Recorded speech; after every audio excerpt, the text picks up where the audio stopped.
Redeemer, and Sanctifier. Please be seated.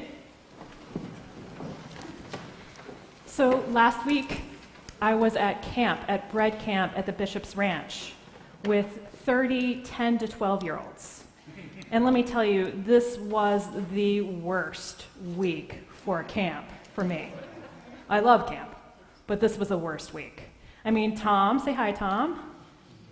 Tom, my husband, and I had just moved. And, I was so worried about meeting you. I'm so excited to be here that just was so stressful. And the sermon, I had absolutely nothing going into camp. And bread camp, 10 to 12-year-olds, we get them for 2 hours every morning teaching them about the Bible. So add 10 hours of curriculum in there, and you've got Tom and I going, oh my. And there was one more thing to add to this lovely ball of stress that I was developing. E was going to camp. Now, that's not his name, but I'm going to call him E. And I've known E since he was 4.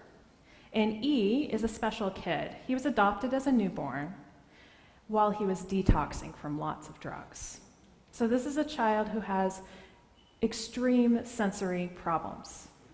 So clapping and playing on the playground and being loud and goofy with songs and doing something new and living in a new space. I mean, essentially everything that is camp is something that is just so hard for him. And how he responds is he gets really angry.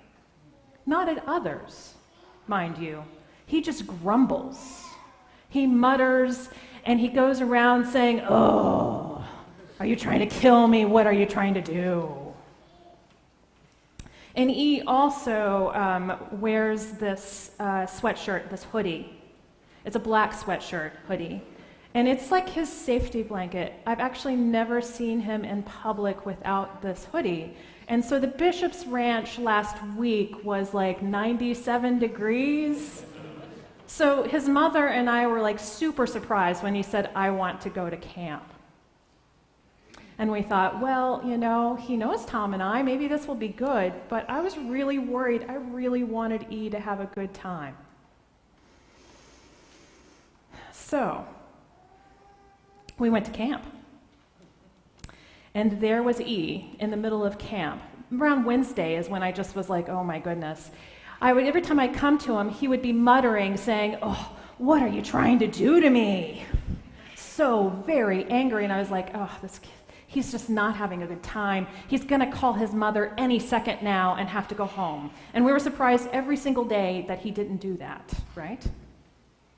And the midweek stress, where the sermon was still really nowhere, I thought, what am I doing? And it was around that time when I ran into E, towards the end of the week. I ran into E, and I'm going to tell you about that in a few moments, actually. E's complaining reminded me a lot of the Israelites, right? I love this story. Why didn't you leave me in Egypt as a slave? I at least got food and water there. God, what are you doing? We're wandering in the wilderness for 40 years. And so God responds with manna, right? Bread from heaven. And they were very curious about this manna substance. It only lasts for one day, right? And it was flaky. And they can make it into bread. And manna means in Hebrew, what is this? And in Exodus, it says it's sweet, and it has a little aftertaste of coriander. And they had to take it one day at a time, because that's about how long it lasted, right? And so they think they know what manna is. Some people believe they know what manna is. In the desert, there is an excretion of a bug. Yeah, an excretion of a bug. This bug eats this tree leaves and has a substance that's kind of gooey, kind of flaky if it dries in the sun a little bit, and is very nutritious, apparently. And the Bedouins who still live there collect the substance, and you know what they call it? Manna. Manna. Now, some in the theological world kind of go, that cannot be the bread from heaven. It was a blessing, it was a miracle. God's miracle cannot be bug excretion. It cannot be bug gook. Can it? Now, if you remember, the disciples they went off to a different place with Jesus, and some from in the crowd, after he fed the 5,000, followed him, and he says, what are you going to do? Moses gave us manna. What kind of blessing are you going to give us? Which is kind of interesting because he had just fed the 5,000, right? And he's like, you've got it kind of wrong. It wasn't that God blessed us, as in past tense. It's that God blesses us. You, me, everywhere, all the time. God blesses us. You know, I think about those people that came and said, well, what kind of blessing you are. I imagine they're the type of people that when they think of manna, they think of these fully formed, beautiful, platted loaves of bread that descend from heaven. They're not the type that thinks of bug gook as manna, right? They have this particular idea of what God blesses. See, we do that a lot. I do that. Midweek, I was doing the same thing. What does success look like? What does God's blessing look like? What does prayer or church look like? We get into these ideas of what they are, especially when we're in transitions and we meet new people. We're like, you're going to be like this. And I'm like, you're going to be like this. We have these expectations that they're going to look like this beautiful platted loaf of bread from heaven. When in reality, it's probably bug guck. The amazing thing about it being bug guck means that there are limitless possibilities of the miracles that God gives us everywhere. We just need to open our eyes and our hearts to them. And Madeline is starting this new Christian life with us. And that's what it means to be a Christian, right? To look at everything and look for God's blessings in it.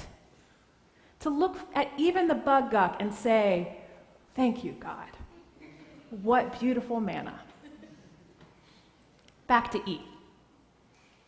Promised you an end to E's story. About towards the end of the week, here was E giving me a half smile when I said, good morning, E. And he kind of looks at me like, you got to look at this. I'm like, okay, tell me about it. And he points to his shirt.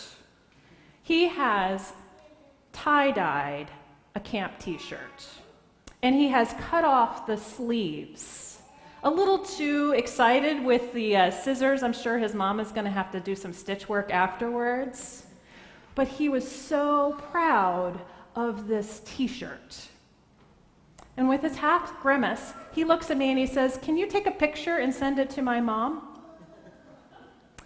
And he goes like this and drops that black overcoat